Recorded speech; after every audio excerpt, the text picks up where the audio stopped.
في ناس كتير بتدور على لعبة تكسبهم فلوس، فأنا جبت لكم لعبة تكسبكم فلوس وهي اسمها باين بلو مان. طيب ايه فكرة اللعبة؟ فكرة اللعبة ان هي بتبقى جواها لعبة بسيطة وفي نفس الوقت مهمات يومية. طول ما انت ملتزم بالمهمات والألعاب دي بالتالي انت هتكسب فلوس. طيب ازاي؟ تعالوا نشوف. هنخش مثلا على الميشن اللي هي المهمات. هتلاقوا مهمة مثلا زي ان انتوا تبعتوا اللعبة لأصدقائكم، ومهمة تانية مثلا زي ان انت تلعب 10 ادوار، ومهمة تانية ان انت تفضل فاتح اللعبة لمدة 30 دقيقة، وهكذا. فكل المهمات دي بتكسبهم فلوس، فهم بيدوك جزء منها. وعندك في اللعبة 4 عملات، الاتنين اللي فوق اللي انا معلم عليهم، والعملة اللي انا معلم عليها تحت دي، والعملة اللي فوق الخضرا اللي انا معلم عليها برضو. هنشرح كل عملة بالتفصيل.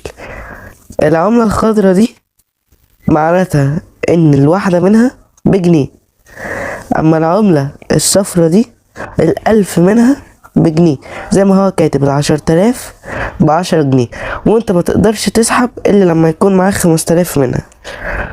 اما العملة الصفرا اللي على شكل نجمة دي مش بتسحبها على طول، هي بتتحول لدي، وبرضو لما بتتحول تبقى 1000 بجنيه. وزي ما انتوا شايفين معايا 95,000، يعني معايا حاليا 95 جنيه منها. اما الخضرا دي بتطورك. طيب ايه فايدة التطوير؟ هتشوف هنا. فايدة التطوير ان انت بتقلل الضرايب. يعني لو انت مثلا هتسحب في ليفل 2 99 جنيه، هيشيل منهم 20%، او قول 100 جنيه، يعني هيشيل منهم 20 جنيه، يعني هيوصلوا لك 80. في ليفل 3 افترض برضو هتسحب 100 جنيه، يعني هياخد منها 10 جنيه. وبس كده، كل ما تطور كل ما الضرايب تقل لحد ليفل 5، وهو الأخير اللي هتكون الضرايب اللي عليه صفر. أما الليفل ريوردز، هو كل ليفل بيديك كده شبه عملات خضرا هدية. طيب ازاي بقى بنطورهم؟ باستخدام العملة الخضرا دي. والعملة الخضرا دي ازاي بنجمعها؟ باستخدام المهمات اليومية، اهو زي ما حضراتكم شايفين كده. المهمات بتدي مثلا 30 عملة خضرا، 10، 5، 40، 5، 20. اما بقى العملة الصفرا دي اللي عليها تاج، دي حاجات بسيطة، بس هم بيزيدوا من المهمات وفي نفس الوقت لما بتحولهم. وعشان تحولهم لازم الاول توصل ليفل 2، ما ينفعش تسحب اي حاجة اقل من كده. وعشان تعرف تحولهم لازم يبقى معاك 2700 من العملة الخضراء، ده في الاول، بس بعد كده مش هتدفع تاني. طيب الدعوة بقى، بتخش على الانفايت هنا، وبقى عندك زي انفيتيشن اي دي، وهنا بقى بيقولك الريورد رولز. بيقولك انت صاحبك لما يعدي مثلا ليفلين، انت هتاخد 490 من العملة الصفراء اللي عليها تاج دي، لما يعدي 4 هتاخد 490، وهكذا لحد 20 مرة. فانت لو مجمع اصدقاء كتير بالتالي هتاخد كتير منهم. طيب حاجات تانية، في شبه كلمات يومية كده، كل يوم تدخل تسحب الهدية اليومية بتاعتك. بس عشان تعرف تسحبها لازم على الأقل تعمل مهمة واحدة من المهمات دي. وما تقلقوش، هي بعد ما بتخلص بتتعاد تاني من أول وجديد، من يوم 1 لحد 15 وتتعاد، يعني ما تقلقوش ما بتخلصش. أما بقى الحاجة اللذيذة هي الخريطة.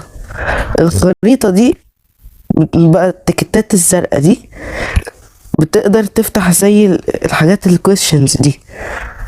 فهو من ضمنهم كلهم، من ضمن ال36 دول، بوكس اسود فيه 990 عملة خضراء، يعني 990 جنيه بالظبط. طيب وحاجة كمان، هي الباور، علامة الباور اللي فوق دي معناتها انت فاضلك كام دور. يعني هو اصلا بيديك يوميا 10، بعد ما بتخلصهم بيتملوا تاني كل ساعة واحدة، بس بيبقى عندك يوميا 4 اعلانات تستخدمهم، كل اعلان بيديك 5 منهم، يعني حوالي 30 جيم يوميا. انا ما بلعبهمش كتير غير ال10 اليوميا بتاع المهام. طيب اللعبة الاساسية بقى، ندوس ستارت جيم. ونشوف. هي دي لعبة بسيطة، هو ان انت بيبقى حواليك زومبيز، وفي الاول تبتدي بحاجة بسلاح اسمه ثرونج نايف. الاسلحة دي بتطورهم بعدين، يعني مثلا عندي هنا الليزر جان والدريل بوليت واللايت سورد. الحلو هو اللايت سورد علشان بيجي عند الزومبي لو في 2 ورا بعض مثلا بيقتلهم بضربة واحدة. طيب في برضه حاجة اسمها فيست، وفي سوكر بول، وفي جير شيلد. الفيست ده شبه ايد بتضرب بوكس وترجع. السوكر بول دي حوالي 3 كور بيتنطوروا في كذا حتة، اول ما يخبطوا يتعكسوا الاتجاه التاني، سواء يتخبطوا في الحواف بتاعة التليفون او يتخبطوا في الزومبي. اما الجير شيلد دي شبه نجوم النينجا كده، بتلف حواليك بتحميك من طلقات او اي عدو. وطبعا الاعلانات دي بتستخدمها عشان تعمل ماكس ليفل. انا مثلا هستخدم السكر بول اهو، زي ما انتوا شايفين كده الكرة قاعدة بتخبط فيهم. بعد كده في التلات اسلحة دول انا منصحش بالبلاك هول. اللايتنينج لو انت عايز تضرب من بعيد، ده شبه برق بينزل على العدو بتاعك. والسكاليون ده بيطلع شبه كده قوس اخضر زي ما هتشوفوه كده اهو، ده لما يتطور بيبقى قوي جدا. بعد كده في درون وثرونج نايف. الثرونج نايف دي الحاجة الأساسية اللي انت ابتديت بيها الجيم، وانا منصحش بيها ان انت تطورها. بس الجير شيلد حلوة. الدرون ده بيبقى جنبك كده بيضرب في اي حتة عشوائية حواليك، يعني لو في عدو من ناحية الدرون مش بيضرب فيها كده خلاص، هو الدرون مش هيضرب العدو ده.